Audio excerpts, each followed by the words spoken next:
falar que existe um amor democrático, que atenda a todos os filhos exatamente da mesma forma, onde todos são contemplados com as mesmas chances, com os mesmos afetos, com a mesma carga afetiva dos mesmos afetos, é uma falácia, né? Existe uma imparcialidade que se vende, mas que na realidade ela não funciona porque os indivíduos são diferentes.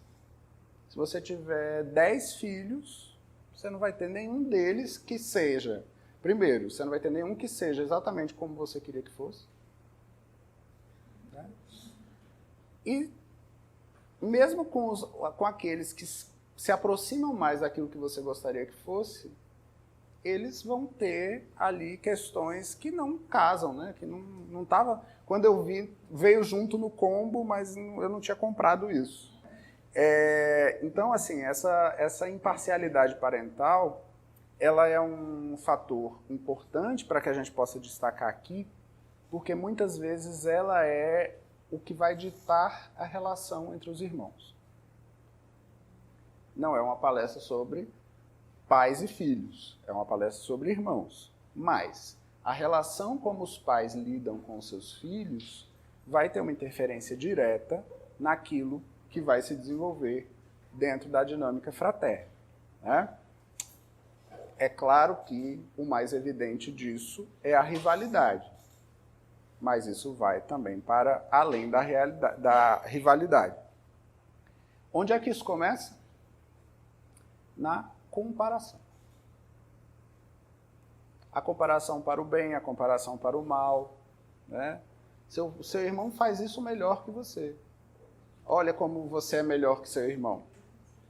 Essas coisas elas já vão fundando dentro da relação fraterna um olhar, essa triangulação, né? Onde o pai ou a mãe exercem ali um dos vértices desse triângulo, vai determinar como é que cada família vai funcionar, mas também determina como é que cada indivíduo consegue olhar para o seu semelhante.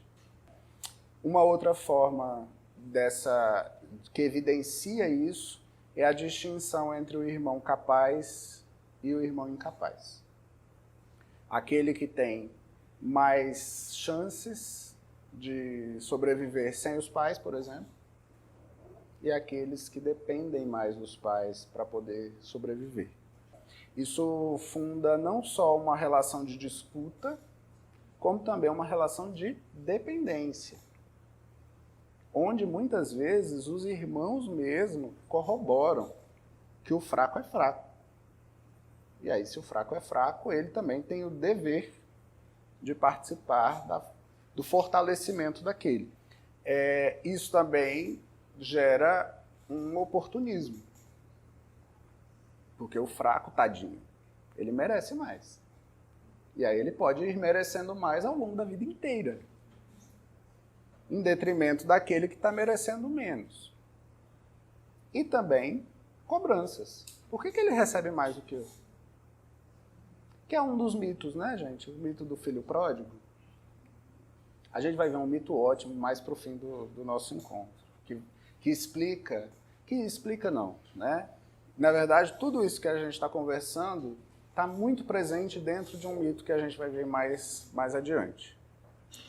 Uma outra coisa que participa muito dessa relação de pais e filhos e que engrossa esse angu são as frustrações parentais, as frustrações de pai e mãe, que acabam sendo projetadas nas imagens dos filhos e que muitas vezes fazem com que eles se identifiquem mais com uns que com outros e aplaudam mais sucessos de uns e destaquem, acusem mais o fracasso de outros.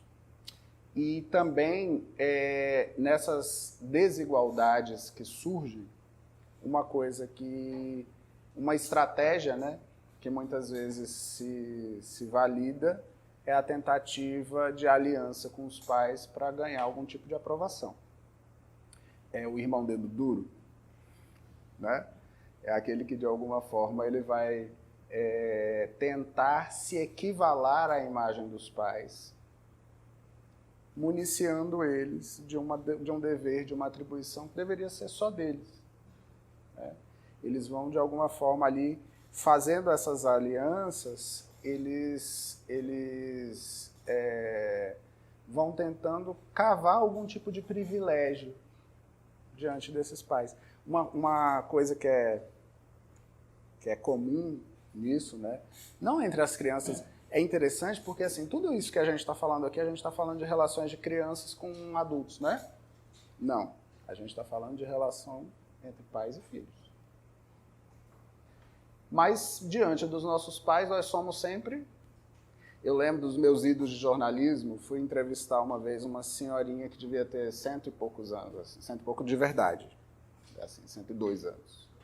E aí uma das filhas, com quase 80, tinha tido um AVC. E estava lá, toda sequelada de AVC e tal. E aí eu conversando com a senhora, ela dizia, eu não aguento ver essa menina desse jeito. Né? Era uma menina de 80 anos. Mas que para ela vai ser uma menina. Né? Ela não vai tirar de si essa ideia de menino. Inclusive, diante dos nossos pais, nós somos meninos e gostamos de ser. A gente chega na casa dos pais para poder comer a comida que a gente gosta. E os nossos pais sabem tanto disso que fazem a comida que a gente gosta. Né? Então, essa relação, ela vai se dar quanto mais próximo, quanto mais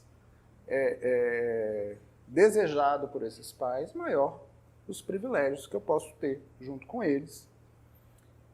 Uma forma disso na vida adulta não é só quando a gente vai almoçar na casa da mãe, né? É o dinheiro.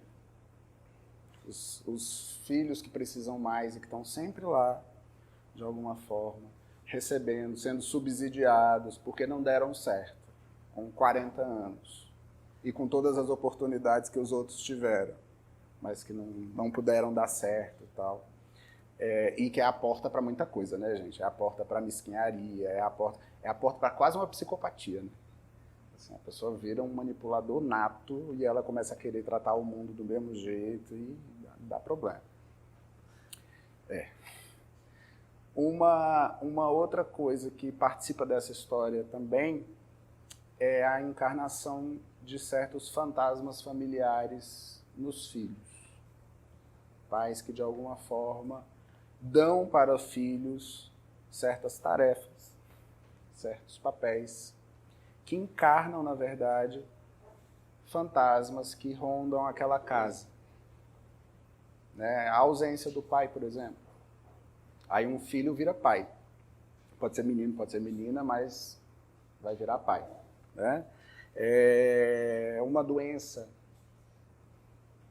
que encarna ali todo o cuidado que essa família precisa, toda a atenção, todo o zelo que essa família precisa. Nada como um filho doente para constelar essa necessidade, né, de todo mundo se cuidar. E também a encarnação de anseios desses pais, que também é um clássico, né? Viver a vida que eu não vivi. Vai ser bailarina, sim, porque quando eu era criança não tinha como, eu não podia ir na aula de balé, então você vai fazer balé sim. Aí a filha faz o balé e o irmão não tem muito o que fazer.